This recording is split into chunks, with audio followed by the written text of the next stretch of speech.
ಇವತ್ತಿನ ವಿಡಿಯೋದಲ್ಲಿ ನಿಮಗೆ ರೇಷನ್ ಅಕ್ಕಿನ ಉಪಯೋಗಿಸಿಕೊಂಡು ತುಂಬಾನೇ ಪರ್ಫೆಕ್ಟ್ ಆಗಿ ಹಳ್ಳಿಗಳಲ್ಲಿ ಮಾಡುವಂತಹ ತೊಗರಿಕಾಳು ಬಾತನ್ನ ಯಾವ ರೀತಿ ಮಾಡೋದು ಅಂತ ನೋಡೋಣ. ಮಾಡುವುದು ತುಂಬಾನೇ ಸುಲಭ, ಅಷ್ಟೇ ರುಚಿಯಾಗಿ ಕೂಡ ಇರುತ್ತೆ. ನಾನಿಲ್ಲಿ ಯಾವುದೇ ರೀತಿ ಪೌಡರ್ ಅನ್ನ ಬಳಸದೆ ಹಳ್ಳಿ ಶೈಲಿಯಲ್ಲಿ ನಾಟಿ ಹಸಿ ತೊಗರಿಕಾಳು ಬಾತಿ ಮಾಡಿ ತೋರಿಸ್ತಾ ಇದ್ದೀನಿ. ಟೇಸ್ಟ್ ಅಂತೂ ಅದ್ಭುತವಾಗಿ ಕೂಡ ಇರುತ್ತೆ. ಇಲ್ಲಿ ನಾನು ಉಪಯೋಗಿಸಿ ಮಾಡ್ತಿರುವ ಅಕ್ಕಿ ಬಂದು ರೇಷನ್ ಅಕ್ಕಿ. ಇದ್ರಲ್ಲಂತೂ ಟೇಸ್ಟ್ ರುಚಿ ಅಂತೂ ಸೂಪರ್ ಆಗಿ ಕೂಡ ಇರುತ್ತೆ. ಬಾತ್ ಅಂತೂ ಇನ್ನು ಹೇಳ್ಬೇಕಂತ ಆದ್ರೆ ಅಲ್ಟಿಮೇಟ್ ಆಗಿರುತ್ತೆ. ಒಂದ್ಸಲಿ ರೇಷನ್ ಅಕ್ಕಿಯಲ್ಲಿ ಈ ರೀತಿ ಬಾತ್ ಮಾಡಿ ನೋಡಿ, ತುಂಬಾನೇ ಸಖತ್ತಾಗಿ ಕೂಡ ಇರುತ್ತೆ. ಬನ್ನಿ ಹಾಗಾದ್ರೆ ಮಾಡುವ ವಿಧಾನ ನೋಡ್ಕೊಳ್ಳೋಣ. ಒಂದು ಮಿಕ್ಸಿ ಜಾರಿಗೆ ಅರ್ಧ ಹಿಡಿ ಆಗುವಷ್ಟು ಮೆಂತ್ಯ ಸೊಪ್ಪನ್ನ ನೀಟಾಗಿ ವಾಶ್ ಮಾಡಿ ಹಾಕೋಬೇಕು. ಯಾಕಂದ್ರೆ ಮೆಂತ್ಯ ಸೊಪ್ಪಲ್ಲಿ ಕಲ್ಲು ಮತ್ತೆ ಮಣ್ಣು ಸ್ವಲ್ಪ ಜಾಸ್ತಿನೇ ಇರುತ್ತೆ.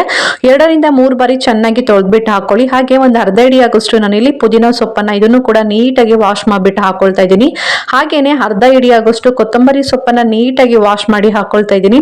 ಈ ಬಾತ್ಗೆ ಮೇನ್ ಇಂಗ್ರೀಡಿಯೆಂಟ್ಸ್ ಬಂದು ಮೆಂತ್ಯ ಸೊಪ್ಪು, ಪುದೀನ ಸೊಪ್ಪು ಮತ್ತೆ ಕೊತ್ತಂಬರಿ ಸೊಪ್ಪು. ಈ ಮೂರನ್ನು ಒಂದೇ ಮೆಜರ್ಮೆಂಟ್ ಅಳತೆಯಲ್ಲಿ ಹಾಕೊಂಡ್ರೆ ಟೇಸ್ಟ್ ಸೂಪರ್ ಆಗಿ ಕೂಡ ಬರುತ್ತೆ. ಅದಕ್ಕೋಸ್ಕರ ನಾನು ಎಲ್ಲಾನು ಕೂಡ ಅರ್ಧ ಹಿಡಿ ಆಗೋಷ್ಟು ಹಾಕೊಳ್ತಾ ಇದ್ದೀನಿ. ಒಂದು ದೊಡ್ಡ ಗಾತ್ರದ ಈರುಳ್ಳಿನ ಸಿಪ್ಪೆಲ್ಲ ರಿಮೂವ್ ಮಾಡಿ ಈ ತರ ಕಟ್ ಮಾಡಿ ಹಾಕೊಳ್ತಾ ಇದ್ದೀನಿ. ಖಾರಕ್ಕೆ ಅನುಗುಣವಾಗಿ ಒಂದು 6-7 ಹಸಿಮೆಣಸಿಕಾಯಿನ ಹಾಕೊಳ್ತಾ ಇದ್ದೀನಿ. ನಾನು ಹಾಕೊಂಡಿರುವ ಹಸಿಮೆಣಸಿಕಾಯಿ ಬಂದು ಚುರ್ಮೆಣಸಿಕಾಯಿ, ಸ್ವಲ್ಪ ಖಾರ ಜಾಸ್ತಿನೇ ಇರುತ್ತೆ. ಅದಕ್ಕೋಸ್ಕರ ಒಂದು 6-7 ಹಾಕೊಂಡಿದ್ದೀನಿ.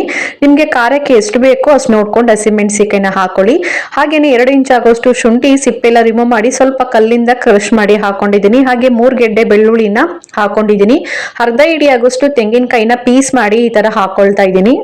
ಸ್ವಲ್ಪ ನೀರನ್ನ ಹಾಕೊಂಡು ಇದನ್ನ ಇವಾಗ ನುಣ್ಣಗೆ ರುಬ್ಕೊಂಡ್ ಬರೋಣ. ಅಷ್ಟೇನೆ ಇದಕ್ಕೆ ಬೇಕಾಗಿರೋ ಮಸಾಲೆ, ಯಾವುದೇ ರೀತಿ ಎಕ್ಸ್ಟ್ರಾ ಮಸಾಲೆ ಏನು ಬೇಕಾಗಿರಲ್ಲ. ನೋಡಿ ಈ ತರ ನುಣ್ಣಗೆ ರುಬ್ಕೊಂಡ್ ಬಂದಿದ್ವಿ. ನೋಡ್ತಾ ಇರ್ಬೋದು ಎಷ್ಟು ಕಲರ್ಫುಲ್ ಆಗಿದೆ, ಗ್ರೀನ್ ಆಗಿ ಅಂತ. ಇಷ್ಟೇನೆ ಇದಕ್ಕೆ ಬೇಕಾಗಿರುವ ಮಸಾಲೆ. ಇವಾಗ ಸ್ಟವ್ ಆನ್ ಮಾಡಿ ಒಂದು ಕುಕ್ಕರ್ನ ಬಿಸಿ ಮಾಡಕ್ಕೆ ಇಟ್ಕೊಂಡಿದ್ದೀನಿ.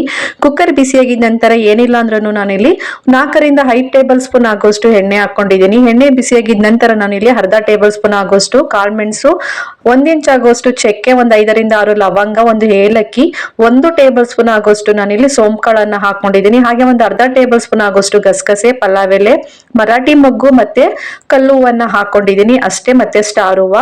ಇಷ್ಟೇನೆ ಇದಕ್ಕೆ ಬೇಕಾಗಿರುವ ಮಸಾಲೆ. ಹಾಗೇನೆ ಇವಾಗ 1 ಕಪ್ ಆಗೋಷ್ಟು ನಾನು ಈರುಳ್ಳಿನ ಹಾಕೊಂಡಿದ್ದೀನಿ. ಅಂದ್ರೆ ಏನಿಲ್ಲ ಅಂದ್ರೂ 2-3 ಈರುಳ್ಳಿನ, ಅಂದ್ರೆ ಮೀಡಿಯಂ ಸೈಜ್ ಈರುಳ್ಳಿನ ಈ ತರ ಉದ್ದುಗೆ ಕಟ್ ಮಾಡಿ ಹಾಕೊಂಡು ಇದು ಕಲರ್ ಫುಲ್ಲು ಪರ್ಫೆಕ್ಟ್ ಆಗಿ ಸ್ವಲ್ಪ ಗೋಲ್ಡನ್ ಕಲರ್ ಬರಬೇಕು, ಅಲ್ಲಿ ಗಂಟ ಈ ತರ ಫ್ರೈ ಮಾಡ್ಕೋಬೇಕು. ನೋಡ್ತಾ ಇರ್ಬೋದು ಎಷ್ಟು ಪರ್ಫೆಕ್ಟ್ ಆಗಿ ಈರುಳ್ಳಿ ಫ್ರೈ ಆಗಿದೆ ಅಂತ. ಈ ತರ ಫ್ರೈ ಮಾಡ್ಕೊಂಡ್ರೆ ಬಾತು ಟೇಸ್ಟ್ ಸೂಪರ್ ಆಗಿ ಕೂಡ ಇರುತ್ತೆ. ಇಷ್ಟು ಫ್ರೈ ಆದ್ರೆ ಸಾಕು. ಇವಾಗ ನಾನು ಇಲ್ಲಿ 1 ಕಪ್ ಆಗುವಷ್ಟು ಹಸಿ ತೊಗರಿ ಕಾಳನ್ನ ನೀಟಾಗಿ ಬಿಡಿಸ್ಕೊಂಡು ವಾಶ್ ಮಾಡಿ ಹಾಕೊಳ್ತಾ ಇದ್ದೀನಿ. ಈ ಕಾಳನ್ನ ಹಾಕೊಂಡಿದ ನಂತರ ಏನಿಲ್ಲ ಅಂದ್ರೂ ಒಂದ್ 2-4 ನಿಮಿಷ ಇದು ಕಾಳಲ್ಲಿರುವ ಹಸಿ ಸ್ಮೆಲ್ ಎಲ್ಲ ಹೋಗ್ಬೇಕು. ಅದಕ್ಕೋಸ್ಕರ ಈ ತರ ಎಣ್ಣೆಲೆ ಫ್ರೈ ಮಾಡ್ಕೊಂಡ್ರೆ ಈ ಕಾಳು ಕೂಡ ಬೇಗನೆ ಬೇಯುತ್ತೆ. ಹಾಗೆ ಹಸಿ ಸ್ಮೆಲ್ ಎಲ್ಲ ಹೊರಟೋಗ್ಬಿಡುತ್ತೆ. ನೋಡಿ ಇವಾಗ ಒಂದ್ 3-4 ಟೊಮೊಟೊನ, ಅಂದ್ರೆ ಫುಲ್ಲು ಹಣ್ಣಾಗಿರ್ಬೇಕು ಆ ತರ ಟೊಮೊಟೊನ ತಗೊಂಡು ಈ ತರ ಮಧ್ಯಕ್ಕೆ ಸ್ವಲ್ಪ ದಪ್ಪಾಗಿ ಕಟ್ ಮಾಡಿ ಹಾಕೊಳ್ತಾ ಇದ್ದೀನಿ. ಈ ತರ ಒಂದ್ 2 ನಿಮಿಷ ಟೊಮೊಟೊನ ಫ್ರೈ ಮಾಡ್ಕೊಂಡಿದ ನಂತರ 1 ಕಪ್ ಆಗುವಷ್ಟು ನಾನಿಲ್ಲಿ ಆಲೂಗೆಡ್ಡೆನ ಚಿಕ್ಕದಾಗಿ ಕಟ್ ಮಾಡಿ ಹಾಕೊಳ್ತಾ ಇದ್ದೀನಿ. ಬರೀ ಟೊಮೊಟೊ, ಆಲೂಗೆಡ್ಡೆ, ಈ ಹಸಿ ತೊಗರಿ ಕಾಳು ಅಷ್ಟೇನೆ ಇದಕ್ಕೆ ಬೇಕಾಗಿರುವ ಇಂಗ್ರೀಡಿಯೆಂಟ್ಸ್. ಇನ್ ಯಾವುದೇ ತರಕಾರಿನ ನಾನಿಲ್ಲಿ ಉಪಯೋಗಿಸ್ತಾ ಇಲ್ಲ.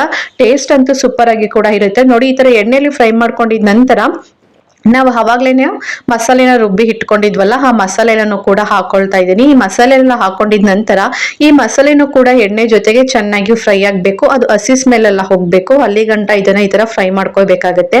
ಈ ಮಸಾಲೆ ಜೊತೆಗೆ ಸೈಡ್ ಅಲ್ಲೆಲ್ಲ ಎಣ್ಣೆ ಬಿಟ್ಕೋಬೇಕು. ಅಲ್ಲಿ ಗಂಟ ಇದನ್ನ ಚೆನ್ನಾಗಿ ಹೈ ಫ್ಲೇಮ್ ಅಲ್ಲೇ ಇಟ್ಕೊಂಡು ಈ ತರ ಫ್ರೈ ಮಾಡ್ಕೋಬೇಕಾಗುತ್ತೆ. ನೋಡ್ತಾ ಇರ್ಬೋದು ಎಷ್ಟು ಪರ್ಫೆಕ್ಟ್ ಆಗಿ ಈ ಮಸಾಲೆ ಎಲ್ಲ ಹಸಿ ಸ್ಮೆಲ್ ಎಲ್ಲ ಹೋಗಿ ಸೈಡ್ ಅಲ್ಲೆಲ್ಲ ಎಣ್ಣೆ ಬಿಟ್ಕೋಬೇಕು. ಅಲ್ಲಿ ಗಂಟ ಈ ಮಸಾಲೆನ ಈ ತರ ಫ್ರೈ ಮಾಡ್ಕೋಬೇಕಾಗತ್ತೆ. ಈ ತರ ಫ್ರೈ ಮಾಡ್ಕೋಬೇಕಾದ್ರೆ ರುಚಿಗೆ ತಕ್ಕಷ್ಟು ಉಪ್ಪನ್ನ ಹಾಕೊಳ್ತಾ ಇದ್ದೀನಿ. ಯಾಕಂದ್ರೆ ಆಲೂಗೆಡ್ಡೆ ಮತ್ತೆ ತೊಗರಿ ಕಾಳಿಗೆಲ್ಲ ಉಪ್ಪು ಎಲ್ಲ ಹಿಡಿಬೇಕಲ್ಲ, ಅದಕ್ಕೋಸ್ಕರ ಇವಾಗ ಸ್ವಲ್ಪ ಉಪ್ಪನ್ನ ಹಾಕೊಂಡು ಈ ತರ ಫ್ರೈ ಮಾಡ್ಕೋಬೇಕು. ನೋಡಿ ಸೈಡ್ ಅಲ್ಲೆಲ್ಲ ಎಣ್ಣೆ ಕೂಡ ಎಲ್ಲ ಬಿಟ್ಕೊಂಡಿದೆ. ಇಷ್ಟು ಪರ್ಫೆಕ್ಟ್ ಆದ್ರೆ ಸಾಕು. ಇವಾಗ ಅಕ್ಕಿಯನ್ನ ತೊಳೆದ್ಬಿಟ್ಟು ಹಾಕೊಳ್ಳೋಣ. ನಾನಿಲ್ಲಿ 2 ಲೋಟ ಅಕ್ಕಿನ ತಗೊಂಡಿದ್ದೀನಿ. ನೀಟಾಗಿ ಏನಿಲ್ಲ ಅಂದ್ರೂ ಇದು 3-4 ಬಾರಿ ನೀಟಾಗಿ ವಾಶ್ ಮಾಡ್ಕೊಂಡು ಹಾಕೊಳ್ತಾ ಇದ್ದೀನಿ. ಇದು ರೇಷನ್ ಅಕ್ಕಿ ಅಲ್ಲ, ಅದಕ್ಕೋಸ್ಕರ 3-4 ಬಾರಿ ಚೆನ್ನಾಗಿ ತೊಳೆದ್ಬಿಟ್ಟು ಹಾಕೊಳ್ತಾ ಇದ್ದೀನಿ. ಈ ರೇಷನ್ ಅಕ್ಕಿನ ಏನು ನೆನ್ಸೋದೇನು ಬೇಕಾಗಿರಲ್ಲ, ತೊಳೆದ್ಬಿಟ್ಟು ಹಾಗೇನೆ ಹಾಕೋಬಹುದು. ಟೇಸ್ಟ್ ಅಂತೂ ಸೂಪರ್ ಆಗಿ ಕೂಡ ಇರುತ್ತೆ. ಈ ಅಕ್ಕಿನ ಹಾಕೊಂಡಿದ ನಂತರ ಒಂದ್ 2-3 ನಿಮಿಷ ಅಕ್ಕಿ ಮತ್ತೆ ಮಸಾಲೆಗೆಲ್ಲ ಚೆನ್ನಾಗಿ ಹಿಡಿಬೇಕು.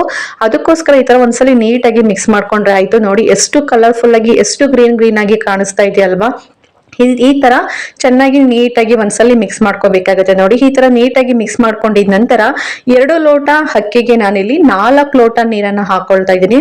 ಯಾವ ಕಪ್ ಅಳತೆಯಲ್ಲಿ ನೀವು ಅಕ್ಕಿನ ತಗೊಂಡಿರ್ತೀರೋ ಅದೇ ಕಪ್ ಅಳತೆಯಲ್ಲಿ ನೀರನ್ನ ಹಾಕೋಬೇಕಾಗುತ್ತೆ. ನಾನು ಲೋಟದಲ್ಲಿ ಅಳತೆ ಮಾಡಿ ತಗೊಂಡಿದ್ದೀನಿ. ಸೊ ಲೋಟದಲ್ಲಿ ನಾನು 4 ಲೋಟ ನೀರನ್ನ ಹಾಕೊಳ್ತಾ ಇದ್ದೀನಿ. ಜೊತೆಗೆ ನಾವು ಮಿಕ್ಸಿ ಜಾರಲ್ಲಿ ಇಳಿದಂತಹ ಮಸಾಲೆನೂ ಕೂಡ ಸ್ವಲ್ಪ ನೀರನ್ನ ಹಾಕ್ಬಿಟ್ಟು ಹಾಕೊಳ್ತಾ ಇದ್ದೀನಿ. ಅದನ್ನು ಕೂಡ ವೇಸ್ಟ್ ಮಾಡೋದ್ ಬೇಕಾಗಿರಲ್ಲ ಅಲ್ವಾ, ಅದರಲ್ಲೂ ಮಸಾಲೆ ಇರುತ್ತಲ್ಲ, ಅದಕ್ಕೋಸ್ಕರ ಜಾರಿಗೆ ಸ್ವಲ್ಪ ನೀರನ್ನ ಹಾಕೊಂಡು ಅದನ್ನು ಕೂಡ ಹಾಕೊಂಡು ಈ ತರ ಒಂದ್ಸಲ ನೀಟಾಗಿ ಮಿಕ್ಸ್ ಮಾಡ್ಕೊಳ್ತಾ ಇದ್ದೀನಿ. ಈ ತರ ನೀಟಾಗಿ ಮಿಕ್ಸ್ ಮಾಡ್ಕೊಂಡಿದ ನಂತರ ಈ ಟೈಮಲ್ಲಿ ಏನಾದ್ರೂ ಉಪ್ಪೇನಾದ್ರು ಕಡಿಮೆ ಇತ್ತು ಅಂತ ಹೇಳಿದ್ರೆ ಹಾಕೋಬಹುದು. ಸ್ವಲ್ಪ ನಂಗೆ ಲೈಟ್ ಆಗಿ ಉಪ್ಪು ಕಡಿಮೆ ಅನಿಸ್ತು, ಅದಕ್ಕೋಸ್ಕರ ರುಚಿಗೆ ತಕ್ಕಷ್ಟು ಉಪ್ಪನ್ನ ಹಾಕೊಳ್ತಾ ಇದ್ದೀನಿ. ನೋಡಿ ಈ ತರ ಉಪ್ಪೆಲ್ಲ ಹಾಕೊಂಡಿದ ನಂತರ ಒಂದ್ ಕುದಿ ಬರ್ಬೇಕು, ಅಲ್ಲಿ ಗಂಟ ಹಾಗೇನೆ ಬಿಟ್ಬಿಡೋಣ. ನೋಡಿ ಎಷ್ಟು ಪರ್ಫೆಕ್ಟ್ ಆಗಿ ಒಂದ್ ಕುದಿ ಬರ್ತಿದೆ ಅಂತ. ನೋಡ್ತಾ ಇದ್ರೇನೆ ಎಷ್ಟು ಕಲರ್ಫುಲ್ ಆಗಿ ಬಾಯಲ್ಲಿ ಕೂಡ ನೀರ್ ಬರ್ತಾ ಇದೆ, ಅಷ್ಟು ಪರ್ಫೆಕ್ಟ್ ಆಗಿ ಫ್ಲೇವರ್ ಕೂಡ ಗಮ್ ಅಂತ ಬರ್ತಾ ಇದೆ. ಕುಕ್ಕರ್ ಮುಚ್ಚಳನ ಮುಚ್ಚಿ 1 ವಿಸಿಲ್ ಕೂಗಿಸ್ಕೊಂಡ್ರೆ ಸಾಕಾಗುತ್ತೆ. ರೇಷನ್ ಅಕ್ಕಿ ಅಂತ ಹೇಳ್ಬಿಟ್ಟು ಜಾಸ್ತಿ ಕೂಗಿಸ್ಬೇಕಂತ ಏನು ಟೆನ್ಷನ್ ಏನಿಲ್ಲ, 1 ವಿಸಿಲ್ ಬಂದ್ರೇನೆ ಸಾಕು.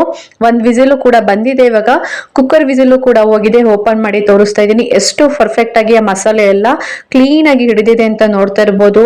ನೋಡ್ತಾ ಇದ್ರೇನೆ ಬಾಯಲ್ಲಿ ಕೂಡ ನೀರ್ ಬರ್ತಾ ಇದೆ, ಅಷ್ಟು ಟೇಸ್ಟಿಯಾಗಿ ಈ ತೊಗರಿಕಾಳು ಬಾತ್ ರೆಡಿ ಆಗಿದೆ. ಮಸಾಲೆ ಎಲ್ಲ ಸ್ವಲ್ಪ ಮೇಲೆ ಬಂದಿರುತ್ತಲ್ವಾ, ಸ್ವಲ್ಪ ಅದನ್ನ ನೀಟಾಗಿ ಒಂದ್ಸಲಿ ಮಿಕ್ಸ್ ಮಾಡ್ಕೊಬಿಟ್ರೆ ಆಯ್ತು. ತುಂಬಾನೇ ಪರ್ಫೆಕ್ಟ್ ಆಗಿ ಈ ತೊಗರಿಕಾಳು ಬಾತ್ ರೆಡಿ ಆಗಿದೆ.